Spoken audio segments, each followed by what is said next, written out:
Alhamdulillahilladzi an'amana bi ni'matil imani wal islam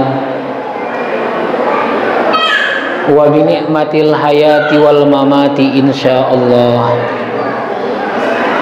Asyhadu an la ilaha illallah wahdahu la syarikalah wa asyhadu anna Muhammadan abduhu wa rasuluh la nabiyya ba'dah. Allahumma fasholli wa sallim wa barik ala sayyidina Muhammad ibn Abdillah wa ala alihi wa ashabihi wa man tabi'ahum bi ihsanin ila yaumiddin. Faqala Allah Ta'ala fil Qur'anil Karim, A'udzu billahi minasy syaithanir rajim. Bismillahirrahmanirrahim. Laqad kana lakum fi Rasulillahi uswatun hasanah liman kana yarjullaha wal yawmal akhir wa dzakarallaha katsiran. Wa fi ayatil ukhra wa ma arsalnaka illa rahmatan lil alamin. Wa qala Rasulullah sallallahu alaihi wasallam, Bismillahirrahmanirrahim. Alaikum bisunnati wa sunnati khulafair rasidin min ba'di. Innama bu'istu liutammima makarimal akhlaq. Shadaqallahul azim. Amma ba'd. Yang sama-sama kita hormati dan kita muliakan Bapak Lurah Kelurahan Rengas Condong beserta Bapak RW, Bapak RT yang hadir di malam hari yang penuh barokah ini. Yang kami muliakan para pegawai syara, Bapak Imam, Bapak Khotib, Bapak Muazzin Masjid Nurul Falah, tuan-tuan guru, para alim ulama, para kiai, para ustadz dan ustazah, bapak-bapak, ibu-ibu, hadirin dan hadirat rahimakumullah. Alhamdulillah,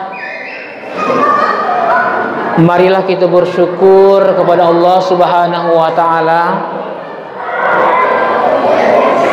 karena pada malam hari ini tanggal 26 bulan September tahun 2023, kalau tidak salah bertepatan dengan tanggal 10 Rabiul Awal 11 ya. Berbeda pendapat ulama ya Pak. 11 Rabiul Awal 1445 Hijriah, kita semua masih diberikan oleh Allah Subhanahu wa Ta'ala nikmat sehat. Alhamdulillah, kita masih diberikan nikmat sehat jasmani, sehat rohani, bahkan yang paling terpenting kita masih diberikan nikmat hidup di atas muka bumi ini. Kalau kita pikir-pikir bersama bapak dan ibu, banyak saudara-saudara kita yang malam ini dia sudah pindah alam, dari alam dunia menuju alam barzah, alam yang merupakan pembatas antara alam dunia dan alam akhirat. Kita masih diberikan kesempatan hidup Tidak tahu berapa lama ini.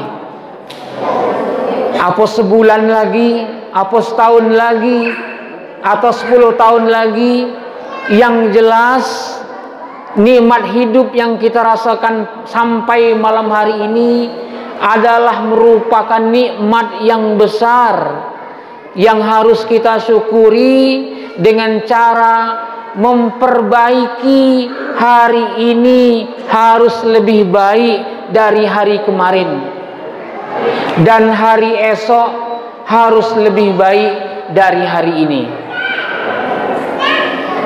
Salawat dan salam marilah kita hadiahkan kepada junjungan kita Nabi besar Muhammad sallallahu alaihi wasallam, satu-satunya nabi dan rasul yang insya Allah akan memberikan syafaatnya kepada kita semua di yaumil akhir kelak. Amin ya rabbal alamin. Bapak Lurah yang kami hormati, bapak-bapak, ibu-ibu rahimakumullah. Pada malam hari ini kita akan bersama-sama mengingat kembali, mengulang kembali ingatan kita, pengetahuan kita tentang sosok manusia yang agung dan luar biasa. Namanya adalah Muhammad bin Abdillah bin Abdul Muthalib bin Hashim bin Abdul Manaf bin Qusay. Itu nama Nabi kita, Pak. Nabi Muhammad sallallahu alaihi wasallam. Yang wajib kita ketahui, yang harus kita pahami, yang mesti kita teladani, bapak-bapak, ibu-ibu. Nabi Muhammad sallallahu alaihi wasallam, saya heran kalau ada sebahagian orang Islam yang mengharamkan peringatan Maulid Nabi seperti yang kita laksanakan pada malam hari ini. Di manalah salahnya Maulid Nabi itu sampai kok diharam-haramkan? Peringatan Maulid Nabi ini adalah peringatan yang luar biasa. Kita coba untuk mengenang kembali bagaimana sejarah sirah lahirnya manusia yang sangat cinta kepada kita. Kita kalau punya anak, Pak, tahun lahirnya kadang-kadang kita peringati, Pak. Apa namanya itu? Ulang tahun ya. Kalau sekarang dihaluskan bahasanya namanya apa namanya itu katanya? Harlah apa namanya ya? Itu tidak tanggung-tanggung, niup lilin. Ini orang yang menyelamatkan kita, orang yang cinta dengan kita, masa tidak kita peringati kelahirannya?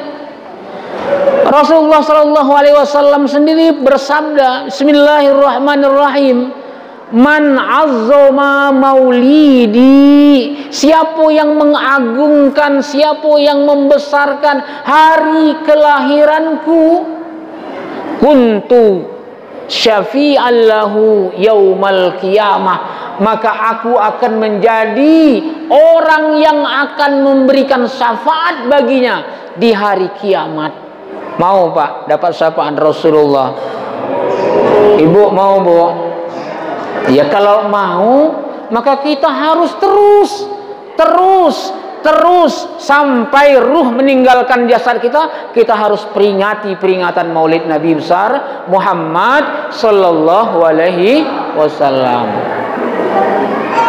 Abu Bakar Siddiq berkata, Bismillahirrahmanirrahim. Man anfaqa dirhaman, man anfaqa dirhaman, siapa yang menginfakkan 1 dirham. 1 dirham itu Pak, saya tidak tahu juga mata uang yang terbuat dari perak tuh Pak. Tapi kata orang kalau dikonversikan dengan rupiah itu kurang lebih 4.200 rupiah. Man anfaqa dirhaman, siapa yang menginfakkan 1 dirham saja ala maulidin Nabi sallallahu alaihi wasallam kuntu rafiqi fil jannah. Siapa yang menginfakkan 1 dirham saja untuk peringatan maulid Nabi Muhammad sallallahu alaihi wasallam, aku, kata Abu Bakar Siddiq, akan menjadi temannya di surga. Abu Bakar Siddiq itu Pak, sahabat Nabi, termasuk Khulafaur Rasyidin yang sudah dijamin masuk surga. Makanya berani ngomong seperti itu. Kalau kita ngomong siapa yang mau bersedekah dengan aku, maka niscaya dia akan jadi temanku di surga. Kita belum tentu orang percaya masuk surga, tidak. Tapi kalau Abu Bakar Siddiq mengatakan dia akan jadi temanku di surga, kita wajib mempercayainya. Sebagaimana hadis yang saya baca tadi, alaikum bisunnati, kalian wajib mengikuti sunnah-sunnahku, kata Rasulullah. Wa sunnati khulafa'ir rasyidin min ba'di, dan mengikuti sunnah-sunnah khulafa' rasyidin, Abu Bakar Siddiq, Umar bin Khattab, Utsman bin Affan, Ali bin Abi Thalib setelah aku, kata Rasulullah sallallahu alaihi wasallam. Bapak-bapak, ibu-ibu yang dimuliakan oleh Allah, kenapa kita harus peringati peringatan maulid Nabi ini, bapak-bapak, ibu-ibu? Kenapa harus kita peringati? Walaupun ada yang mengatakan itu, ada yang mengatakan bid'ah, ada yang mengatakan itu haram, karena itu bukan dilakukan oleh Nabi. Kenapa kita harus melakukannya? Jawaban yang pertama, bapak-bapak, ibu-ibu, karena Nabi Muhammad sallallahu alaihi wasallam adalah orang yang mau, yang pertama, orang yang mau menyelamatkan dan dapat menyelamatkan kita semua. Yang lain belum tentu, Pak. Orang tua belum tentu bisa menyelamatkan kita di akhirat nanti. Anak kita, wallahu alam, apa bisa nolong kita di akhirat besok. Tapi Nabi besar Muhammad sallallahu alaihi wasallam, dia adalah orang yang mau dan dia mampu serta dapat menyelamatkan kita di akhirat kelak dan di dunia ini. Kenapa saya katakan demikian, bapak-bapak, ibu-ibu? Karena Nabi Muhammad itulah yang, kata bahasa istilah kita, ahrajan nas minadz-dzulumati ilan nur, yang membawa kita dari kegelapan ilmu pengetahuan, kegelapan akhlak, kegelapan tauhid ibadah, kepada yang penuh cahaya, yang terang benderang. Ini yang pertama, bapak-bapak, ibu-ibu. Jadi kita peringati peringatan Nabi Muhammad SAW itu dikarenakan karena Nabi itu adalah orang yang dapat dan memang ingin menyelamatkan kita baik di dunia maupun di akhirat. Yang kedua, bapak-bapak, ibu-ibu, kenapa kita harus peringati peringatan Maulid Nabi besar Muhammad SAW? Karena satu-satunya manusia yang bisa memberikan syafaat pertolongan kepada kita nanti di akhirat hanya Nabi besar Muhammad SAW. Nanti di padang mahsyar, bapak-bapak, ibu-ibu, di dalam beberapa riwayat hadis, termasuk riwayat yang diriwayatkan oleh muttafaqun alaih, diriwayatkan oleh Aisyah, nanti setelah terjadi kiamat besar, bapak-bapak, ibu-ibu, kita akan dibangkitkan kembali, lalu dikumpulkan di sebuah padang yang sangat luar biasa, namanya padang mahsyar. Pada saat itu seluruh manusia dari awal yang bernama Nabi Adam alaihissalam sampai dengan Nabi di akhir zaman nanti kiamat, itu akan dikumpulkan di padang mahsyar. Kita semuanya di padang mahsyar itu tidak beralas kaki alias nyeker, tidak memakai pakaian alias telanjang bulat. Bagi yang laki-laki dan perempuan itu kondisinya kembali belum berhitan. Kalau bahasa kitonya belum sunat. Berkumpul di padang mahsyar, lalu pada saat itu jarak antara matahari dengan kepala kita, dalam riwayat itu kok masih ada matahari? Allah berkehendak. Oh Pak Ibu-ibu, jarak antara matahari dengan kepala kita hanya sejengkal. Padahal jarak antara bumi dengan matahari saat sekarang ini, Pak, 149 juta kilometer. Jarak antara matahari dengan bumi yang sekarang malam hari ini, asli kita udah jalan lah sudah ngocor keringat keluar ya. 149 juta kilometer. Luar biasa panasnya, Pak. Apalagi nanti di padang mahsyar, jarak antara kepala dengan matahari itu hanya sejengkal. Kata Rasul, kamu tidak akan berpakaian, kamu tidak akan beralas kaki, kamu belum bersunat, kamu jarak kepala kamu dengan matahari hanyalah satu jengkal. Aisyah bertanya kepada Rasulullah, ya Rasulullah, kami tidak ada pakai baju. Iyo, telanjang bulat. Iyo. Kata Aisyah istri beliau, ya Rasul, kalau gitu kami saling tengok-tengokan lah. Kata Rasulullah, Aisyah tidak sempat lagi nengok benda sekok itu. Ada persoalan yang lebih besar, ada persoalan yang lebih penting yang akan kamu hadapi. Tidak sempat lagi nengok benda sekok itu. Lalu berbondong-bondong umat manusia lari menemui Nabi Adam, meminta syafaat kepada Nabi Adam. Kata Nabi Adam, aku tidak bisa berikan syafaat kepada kamu, carilah Nabi yang lain. Berbondong-bondong lagi, kita akan berlari menuju kepada Nabi Nuh. Nabi Nuh bilang, saya tidak bisa ngurus kamu, nafsi-nafsi urus masing-masing. Lari lagi kepada Nabi Ibrahim. Kata Nabi Ibrahim, aku tidak bisa memberikan syafaat kepada kamu. Lari lagi kepada Nabi Isa, aku tidak sanggup memberikan syafaat kepada kamu. Larilah kepada Nabi Muhammad SAW, barulah satu orang Nabi itu yang akan mampu memberikan syafaat kepada umat manusia kita semua. Alhamdulillah. Setiap Nabi punya doa yang mustajab. Semuanya berdoa dengan doa-doa yang mustajab itu.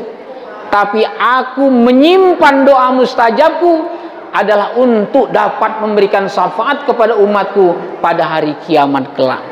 Inilah bapak-bapak, ibu-ibu, makanya kita bersama-sama disuruh memperingati, mengenang kembali, meneladani kembali Rasulullah Sallallahu Alaihi Wasallam. Karena Rasulullah yang bisa memberikan syafaat kepada kita di hari akhirat kelak. Yang ketiga, bapak-bapak, ibu-ibu, kenapa kita harus memperingati peringatan Maulid Nabi Muhammad Sallallahu Alaihi Wasallam? Ternyata bapak-bapak, ibu-ibu, Nabi Muhammad Sallallahu Alaihi Wasallam itu adalah orang yang paling luas pemberian maafnya. Nabi Muhammad Sallallahu Alaihi Wasallam adalah orang yang tidak pernah dendam kepada sahabat-sahabatnya. Bahkan Nabi Muhammad Sallallahu Alaihi Wasallam tidak pernah mendoakan azab bagi kita. Makanya disebut Nabi Muhammad itu rahmatan lil alamin. Wa ma kana Allahu liyu'adzibahum wa anta fihim. Allah tidak akan memberikan azab kepada suatu kaum sedangkan engkau wahai Muhammad ada di dalamnya. Beda dengan Nabi Nuh, Pak. Umatnya tenggelam, Pak. 2 tahun 2 bulan 261 hari. Dari bumi keluar air, dari langit turun hujan. 2 tahun 2 bulan 261 hari. Habis umat Nabi Nuh yang pada saat itu disebut dengan kiamat pertama. Tinggallah sisanya adalah pengikut daripada Nabi Nuh yang saling berpasang-pasangan. Bahkan putra beliau sendiri yang bernama siapa namanya itu? Kan'an ya, juga tenggelam. Umatnya Nabi Nuh, negeri Sodom, dihancurkan oleh Allah Subhanahu wa taala karena perbuatan mereka yang sudah melampaui batas. Apa yang dilakukannya? Perbuatan homoseksual. Kalau sekarang ini disingkat dengan apa namanya? LGBT. Sudah mulai disahkan. Hati-hati.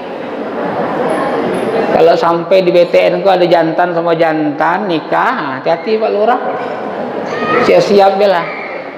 Azab yang diberikan oleh Allah kepada umatnya, kaum Sodom, umatnya Nabi Nuh akan terjadi.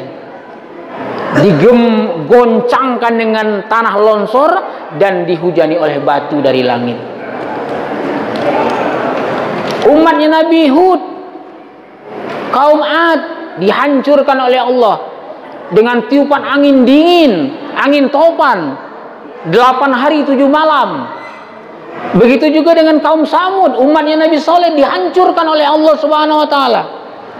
Tapi umatnya Nabi Muhammad sallallahu alaihi wasallam tidak diberikan garansi, tidak akan dihancurkan, tidak akan diazab oleh Allah selama Nabi Muhammad masih hidup bersama mereka.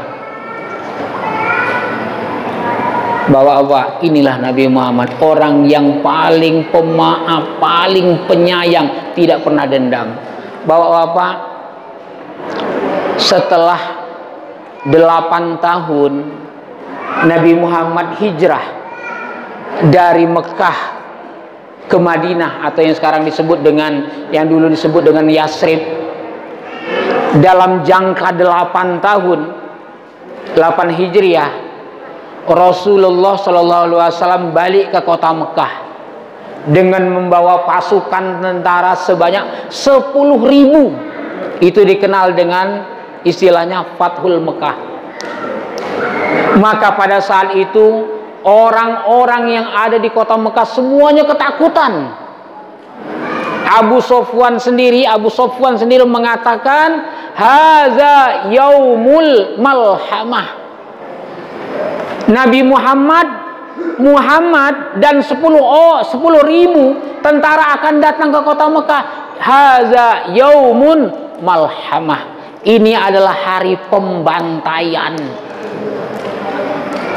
Tapi begitu Nabi Muhammad datang ke kota Mekah, Nabi Muhammad mengeluarkan pengumuman. Dia bilang, hai penduduk kota Mekah, siapa yang bersembunyi di rumah Abu Sofyan, dia akan aman dan selamat. Siapa yang bersembunyi di dalam rumahnya, ditutup pintunya, ditutup jendelanya, dia akan selamat dan aman. Siapa yang berlindung di Ka'bah, siapa yang berlindung di Masjidil Haram, dia akan aman, dia akan selamat. Dan kejadian itu tidak ada satupun yang menjadi korban, tidak ada satupun orang yang terbunuh, padahal Nabi Muhammad SAW membawa pasukan lengkap berjumlah 10.000. Nabi Muhammad, Pak. Tapi kalau kita tengok sejarah, Pak, perang salib, ketika terjadi perang salib pertama, Pak, perang salib itu, Pak, perang antara orang Islam melawan orang Nasrani, Pak.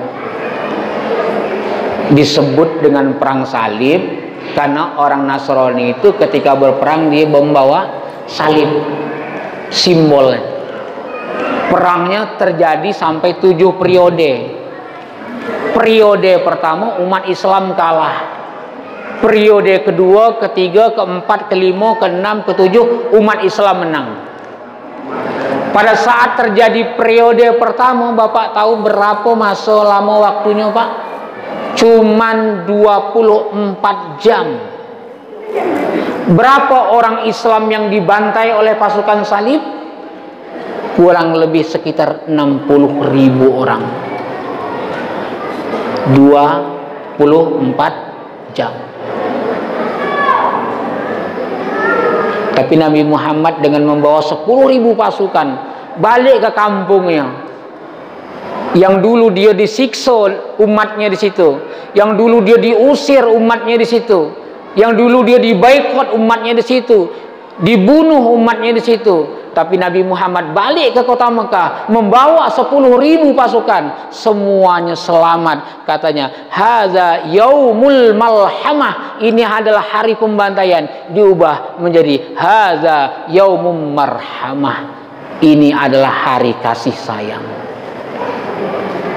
Ini Pak, makanya kita walaupun tidak pernah melihat Rasulullah, paling tidak kita baca sirahnya, kita baca sejarahnya, kita kembalikan rasa cinta kita kepada Rasulullah. Bapak-bapak, ibu-ibu, Rasulullah SAW itu ketika mau meninggal dunia, dia menerima satu surah, yaitu yang surah yang biasa kita baca, namanya surah An-Nasr. Setelah turunnya surah An-Nasr itu kurang lebih 80 hari Rasulullah wafat. Ketika turun surah An-Nasr, idza jaa nasrullahi wal fath wa ra'aitan nasa yadkhuluna fi dinillahi afwaja, dan selanjutnya Umar bin Khattab membawa seorang anak yang bernama Ibnu Abbas. Membawa Ibnu Abbas yang waktu itu umurnya antara 15 atau 16 tahun. Dibawalah Ibnu Abbas, bocah yang masih puber-puber ini, menghadap sahabat-sahabat Nabi yang senior-senior yang merupakan ahli perang Badar. Begitu melihat Umar bin Khattab membawa Ibnu Abbas, tokoh-tokoh yang senior tuh ngomong, Umar bin Khattab, kenapa budak kecil itu kau bawa ke tempat kami ini? Kami juga punya anak kecil seukuran dia, seumur dia, tapi tidak kami bawa. Ngapa kau bawa ke sini? Apa urusannya bocah ini kau bawa ke sini? Kata Umar, sahabat-sahabatku, kita sudah menerima surah An-Nasr.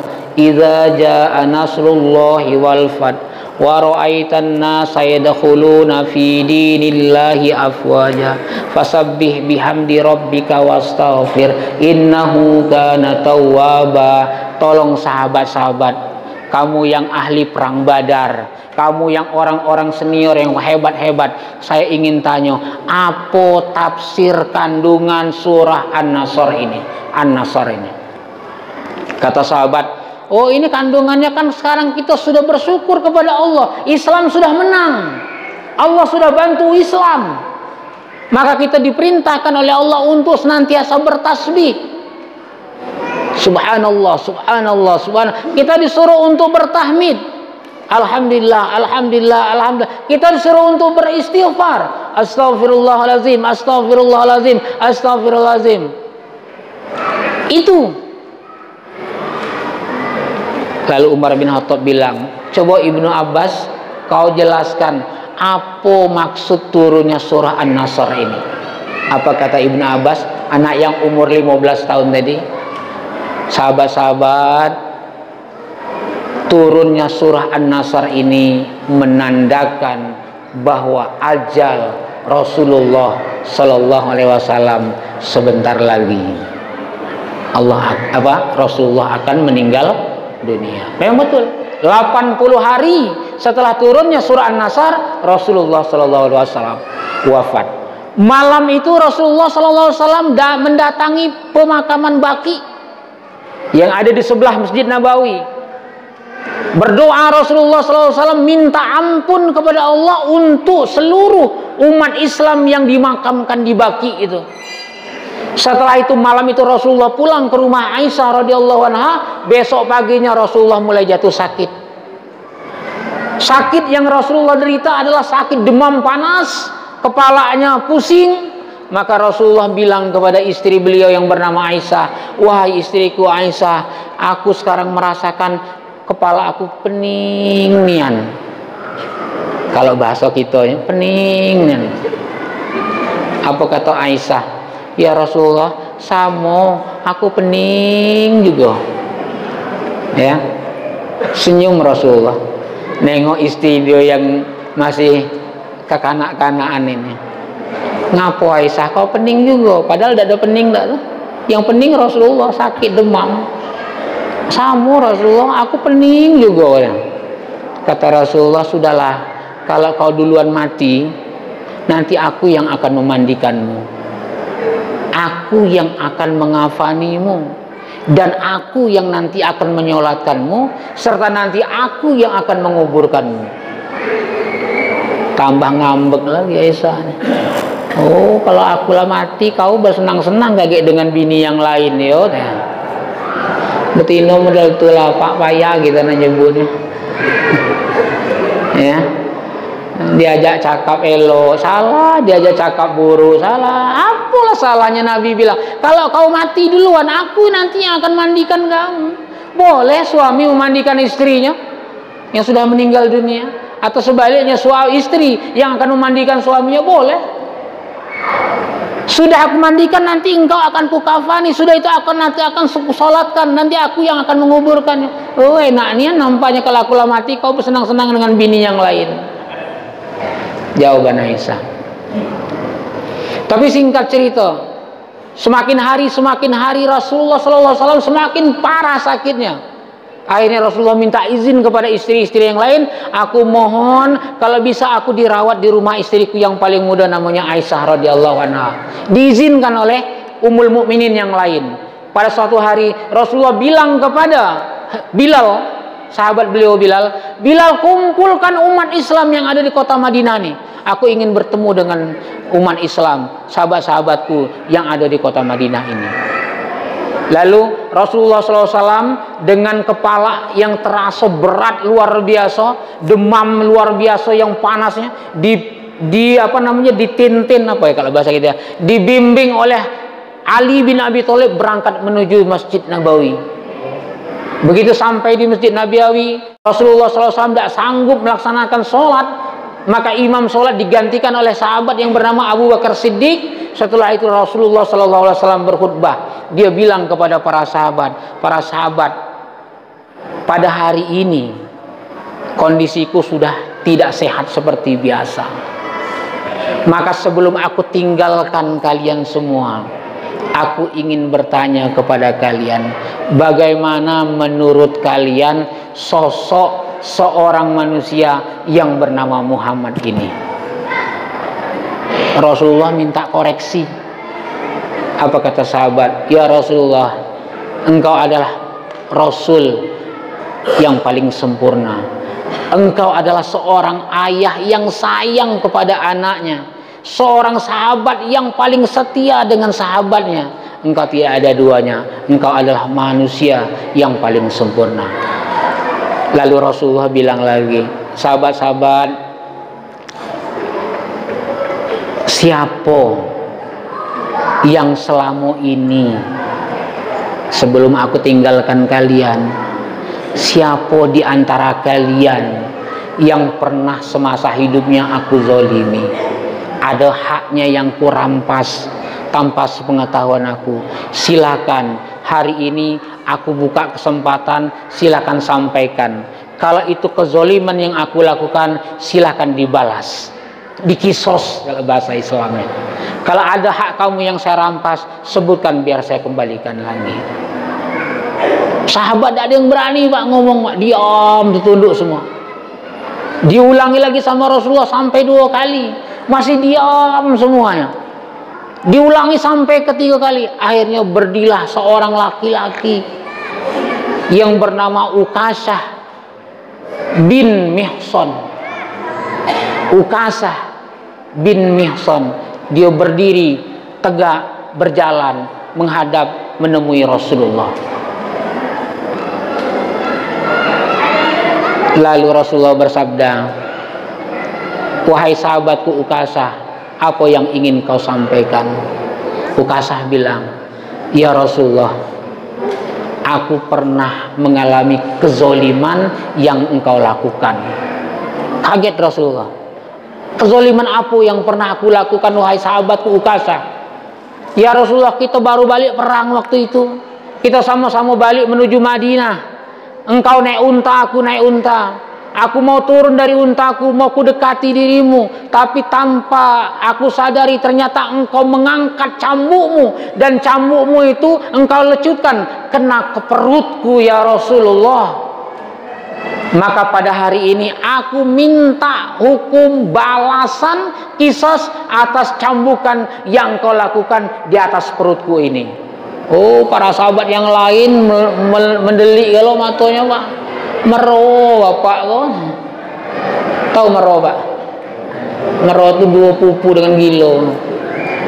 Mero bapak kok. Rasulullah sakit. Rasulullah sebentar lagi akan meninggalkan kita. Malah mau mengkisos, minta hukuman balik atas yang dilakukan Rasulullah kepada dirinya. Tapi Rasulullah tidak ada menaruh dendam.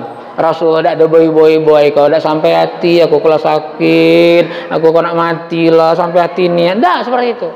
Tapi Rasulullah bilang kepada Bilal, hai Bilal, balik kau ke rumah Fatimah. Di atas dinding rumah Fatimah itu ada cambuk tergantung di situ. Ambil cambuk itu. Maka Bilal balik ke rumah Fatimah. Sambil dia berpikir-pikir, ya Allah, Rasulullah ini adalah orang yang betul-betul adil. Dia pernah tercambuk perut sahabat yang bernama Ukasah. Sekarang dia minta kepada siapa yang pernah dizalimi untuk melaksanakan kisos, hukuman balik kepada Rasulullah. Fatimah bertanya kepada Bilal, Bilal, ngapa kau nak ngambil cambuk ini? Pecutan ini ngapa ngambil? Rasulullah minta dicambuk kembali dengan orang yang bernama Ukasah yang pernah tercambuk oleh Rasulullah. Kata Fatimah, Bilal, Hasan dan Husain putraku itu adalah darah dagingnya Rasulullah.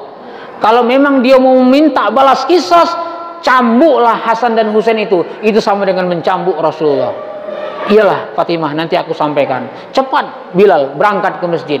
Sampai di masjid, dikasihlah cambuk itu kepada si Ukasah bin Mihsan. Orang-orang di masjid telah gaduh-gaduh. Oi Ukasah, poyonian kau nak nyambuk Rasulullah itu. Gilo dak kau kok. Kurang cantik kau kan nampaknya. Kira-kira gitulah ya. Segala macam disebut Ukasah itu. Tapi apa kata Ukasah? Ya Rasulullah, waktu engkau mencambuk perutku, aku tidak tahu apakah itu sengaja atau tidak. Pada saat itu aku tidak memakai baju ya Rasulullah. Aku minta hari ini lepaskan pakaianmu ya Rasulullah. Baik Ukasah, kata Rasulullah. Dibuka baju Rasulullah, nampak perut Rasulullah SAW. Orang semasjid lah histeris segala, nangis semuanya. Kata Umar, kata Abu Bakar, Ukasah, kalau kau nak cambuk, cambuk kami kok. Kalau kau jantan, cambuk aku kok, kata Umar. Kalau kau jantan, kau cambuk aku, jangan kau cambuk Rasulullah. Apa kata Rasulullah? Wahai Abu Bakar, wahai Umar, Allah tahu derajat muliamu. Sudahlah, duduklah, jangan banyak ikut campur. Datang lagi Ali bin Abi Thalib, sahabat Nabi yang paling perkasa. Hai Ukasah, sekali kau dicambuk oleh Rasulullah, silakan cambuk badan aku ini 100 kali. Kata Rasulullah, wahai Ali, Allah tahu kemuliaanmu. Sudah, kau jangan banyak ikut campur, duduklah. Datang lagi Hasan Husain, minta juga digantikan sebagai ganti balas dendam kisos tadi. Tapi Rasulullah bilang, wahai buah hatiku, aku sayang kepada kamu. Sudah, duduklah. Akhirnya begitu dibuka baju Rasulullah SAW, Ukasah sudah siap-siap untuk mencambuk. Tahu-tahu cambukan itu dilepas sama Ukasah, dipeluknya Rasulullah, diciumnya perut Rasulullah SAW. Kata Rasulullah, Ukasah, kau kan mau membalaskan dendam, kau kan ingin membayar kisos yang akan kezaliman yang pernah aku lakukan? Apakah kau ingin kau laksanakan atau ingin kau maafkan? Kata Ukasah, ya Rasulullah, aku tidak berani mencambukmu. Aku justru minta kepadamu supaya kau berikan ampunan kepadaku di akhirat. Aku maafkan kau telah memukulku ya Rasulullah, tapi aku minta ampunan darimu di akhirat. Apa kata Rasulullah? Wahai para sahabat, mau tahukah kamu siapa temanku di surga? Inilah Ukasah bin Muhsan tadi. Bayangkan Pak, ada Pak Lurah tersepak staf di Andor, minta siapa yang pernah tersepak tolong sepak aku balik, ada? Tidak kan ada. Sekelas lurah beda ada, apalagi naik dikit camat, ada? Apalagi naik dikit wakil bupati. Cabut tali aki kamu. Itulah kata-kata yang keluar. Rasulullah tidak seperti itu. Makanya Rasulullah itu sangat-sangat wajib untuk kita teladani, sangat untuk kita ikuti, sangat kita contoh, kita pelajari bagaimana akhlaknya. Itu Rasulullah. Bapak-bapak, ibu-ibu yang dimuliakan oleh Allah Subhanahu wa taala. Jadi dalam meneladani Rasulullah sallallahu alaihi wasallam ini, yang pertama kita teladani apanya? Tauhid Rasulullah sallallahu alaihi wasallam. Tauhid, cara Nabi Muhammad SAW mengesahkan Allah, itu yang harus kita pelajari. Tidak ada satu manusia pun di muka bumi ini yang namanya digandengkan dengan nama Allah. La ilaha illallah Muhammadur Rasulullah. Ashhadu alla ilaha illallah wa ashhadu anna Muhammadar Rasulullah. Tidak ada satupun di muka bumi ini Pak, manusianya yang digandengkan namanya dengan setelah lafaz Allah Subhanahu wa taala. Cuman satu, yakni Nabi Muhammad sallallahu alaihi wasallam. Oleh karena itu Bapak, bagaimana cara menteladani tauhid Rasulullah ini? Mari kita sama-sama untuk membenarkan tauhid. Tauhid ini bergeser dikit berubah namanya Pak. Kalau ada tauhid syirik, kalau ada syirik tauhid. Kita sering, kadang-kadang tidak tentu.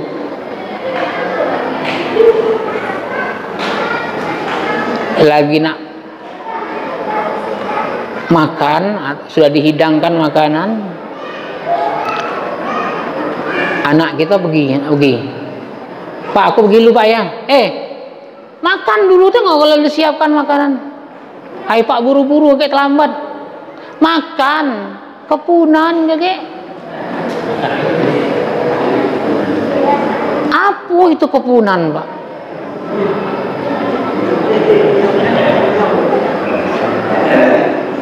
Nah sudahlah, kalau kau udah sempat makan, ambil bela nasi itu agak 2 butir, cicip. Lah jadi syarat. Di mana tauhid kita Pak? Kita ingin buat rumah, masih sekarang masih ada tuh Pak.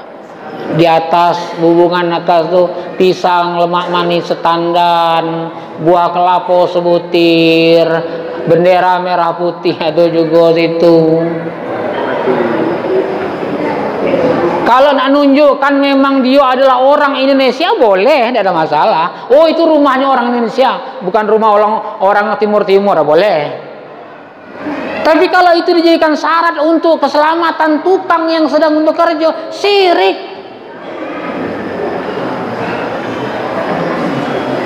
Sampai kini 2023 masih ada ibu-ibu yang takut berfoto bertiga. Jangan pergi, tambah seko lagi, jangan bertiga. Ngapa takut Bu? Takut kalau ada salah satu di antara yang 3 itu bakal mati. Dah berfoto bertiga, berempat, berlima mati juga Bu.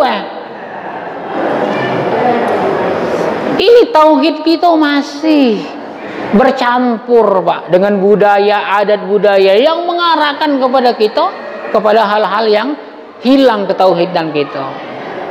Bapak, ibu-ibu yang dimuliakan oleh Allah, Imam Ghazali dia pernah berkata kepada dalam sebuah kitabnya, dia menuliskan, lil mu'minina khamsatul a'yad. Orang mukmin itu punya 5 hari raya.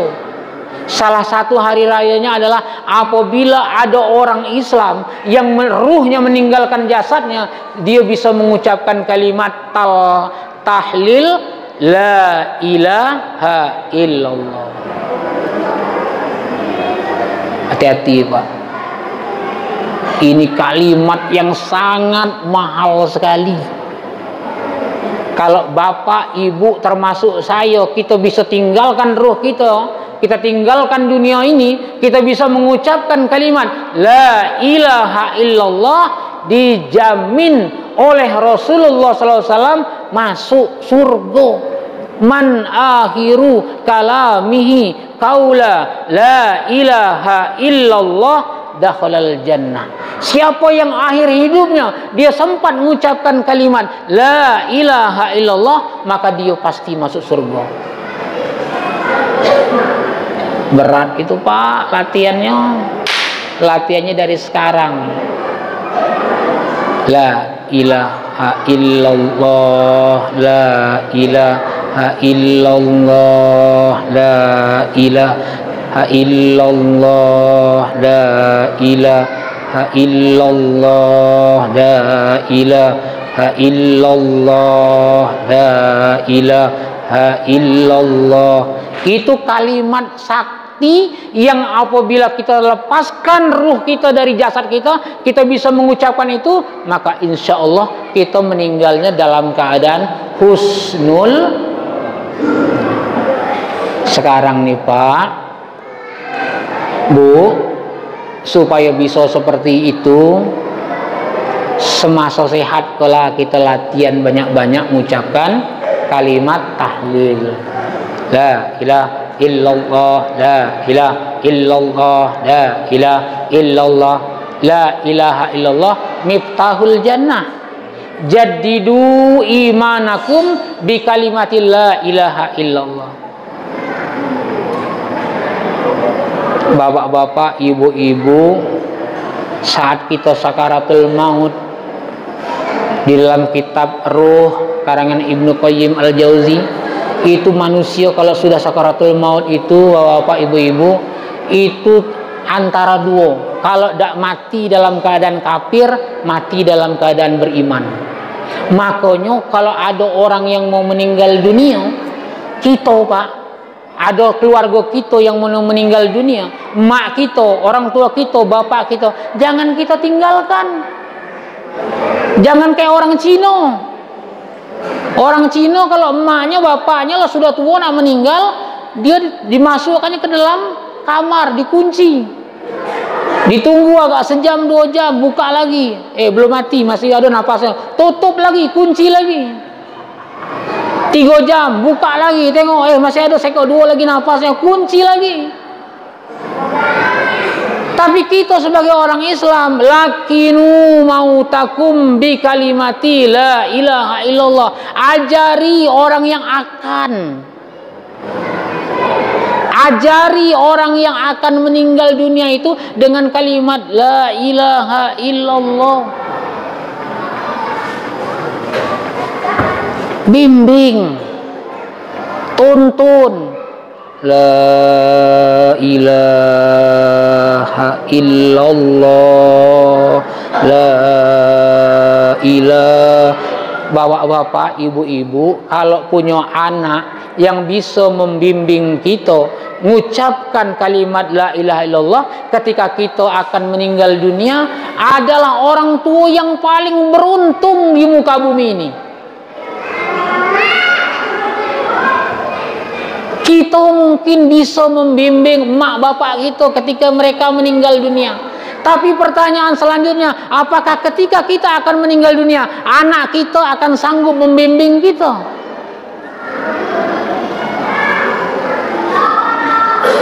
Ibu beratus bahkan beribu kali memandikan anak ibu, tapi ketika ibu meninggal dunia, apakah ada anak ibu yang akan memandikan ibu? Satu kali saja. Apakah nanti ketika kita sudah tinggalkan dunia ini, anak-anak kita yang bersama-sama yang akan mengafani kita? Atau diupahnya dengan imam? Apakah nanti yang akan menyongsong jenazah kita dari luar menuju ke alam barzah itu anak-anak kita? Apakah anak kita nanti yang akan mengazankan di dalam kubur? Apakah anak-anak kita nanti yang akan membacakan talqin ketika sudah dipendam tubuh kita di dalam kubur?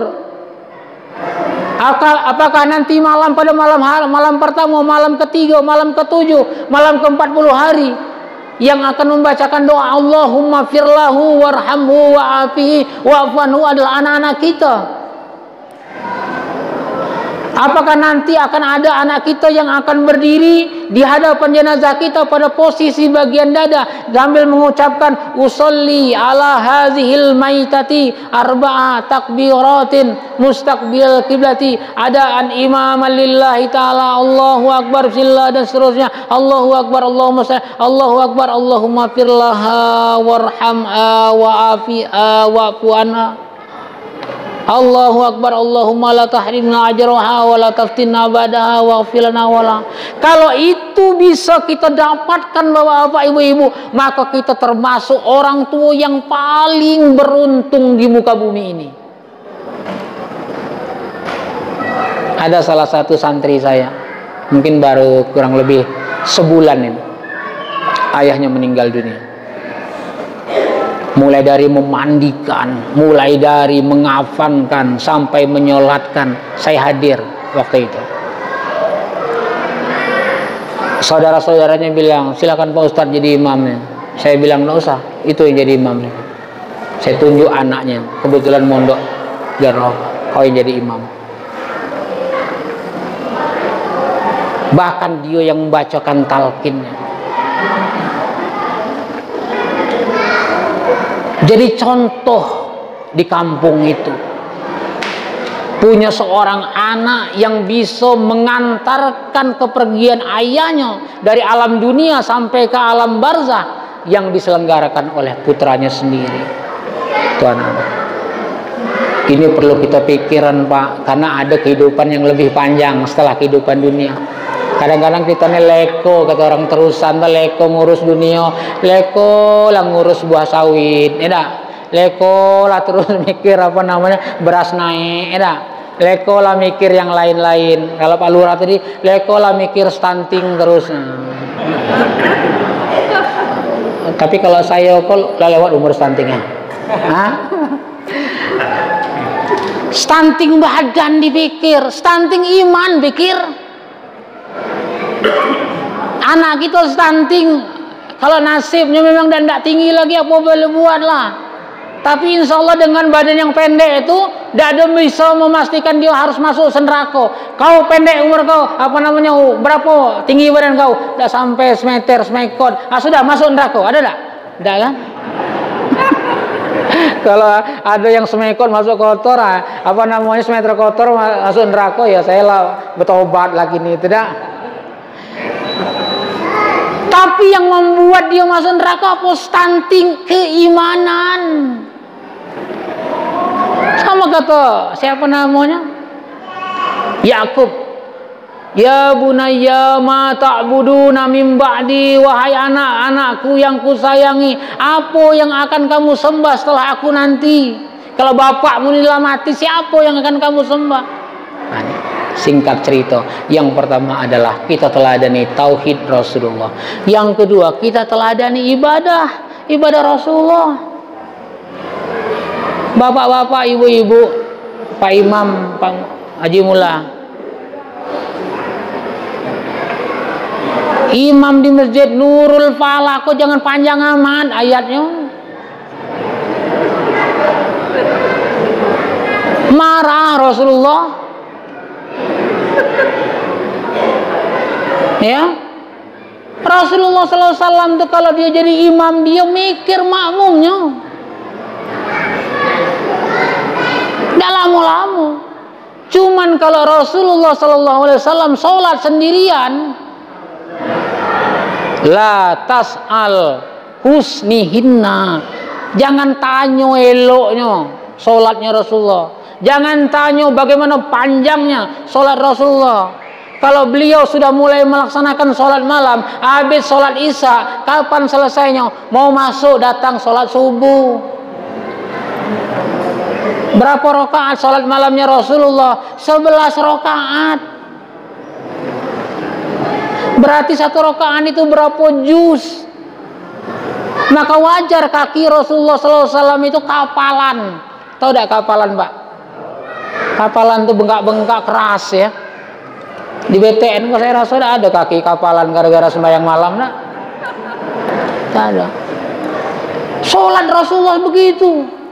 Sampai ketika Aisyah radhiyallahu anha terbangun malam-malam dicarinya Rasulullah, rupanya Rasulullah sedang sholat. Ya Rasulullah, apa lagi yang nak kau cari?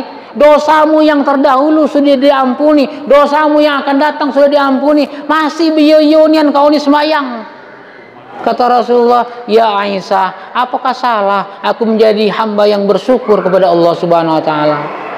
Orang yang sudah dijanjikan dosanya diampuni yang terdahulu, dosanya yang akan datang diampuni. Setiap hari paling kurang 70 sampai 100 kali membacakan Astaghfirullah Rabbal baraya, Astaghfirullah minal khotoya, Astaghfirullah Rabbal baraya, Astaghfirullah minal khotoya. Tiap hari 70 sampai 100. Nah, kita lebih pula dari Rasulullah. Bentuk dijanjikanlah masuk surga. Harus lebih banyak istighfar gitu. Harus lebih kuat daripada Rasulullah SAW. Ini ibadah. Kita ntar lagi masuk lagi nanti bulan suci Ramadan.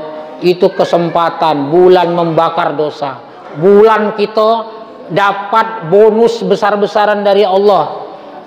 Puasa Ramadan, man shoma ramadhana imanan wa ihtisaban ghufira lahu ma taqaddama min dzambi.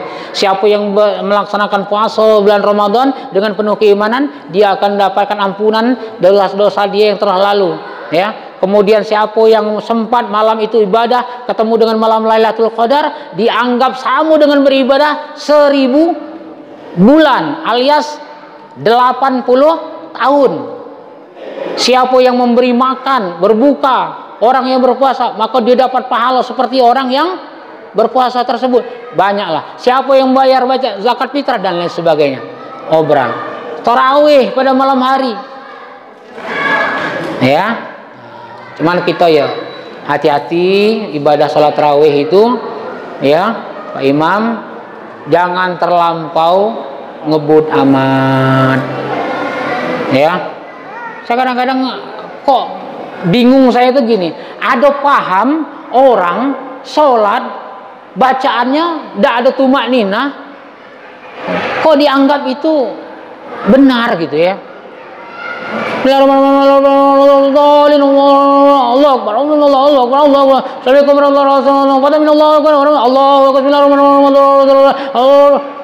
La ilaha illallah. 20 tarawih tambah 3 witir tidak sampai 5 menit. Apaan sholat gitu ya.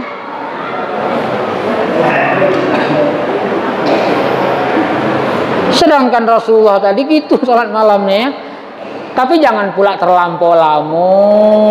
Ya dah, mana Ustaz Thoriq Sulaiman ya. Bismillahirrahmanirrahim. Alhamdulillahi rabbil alamin.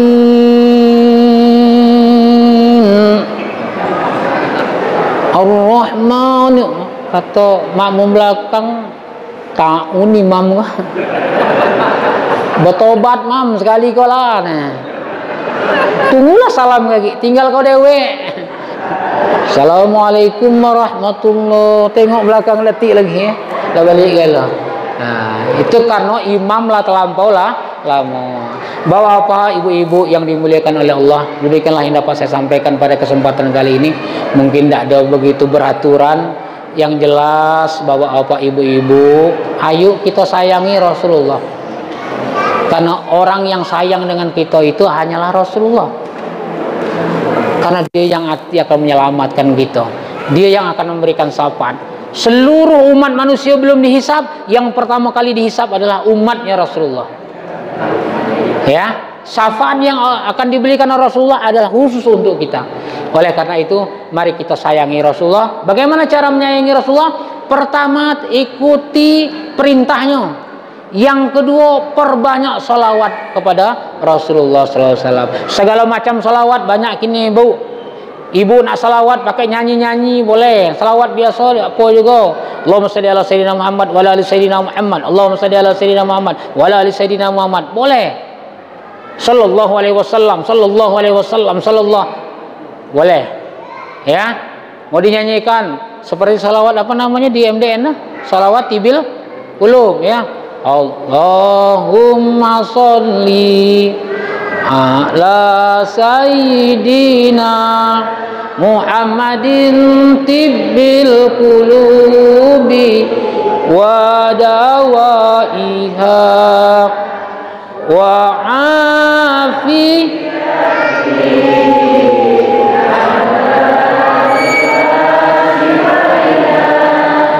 wa nuril absari wa diyaiha wa ala alihi. Demikianlah yang dapat saya sampaikan. Hadanallahu wa iyyakum ajma'in. Hasbunallah wa ni'mal wakil, ni'mal maula wa ni'man nasir, wa la haula wa la quwata illa billahil aliyyil azim. Wallahul muwaffiq ila aqwamit thoriq. Wassalamualaikum warahmatullahi wabarakatuh.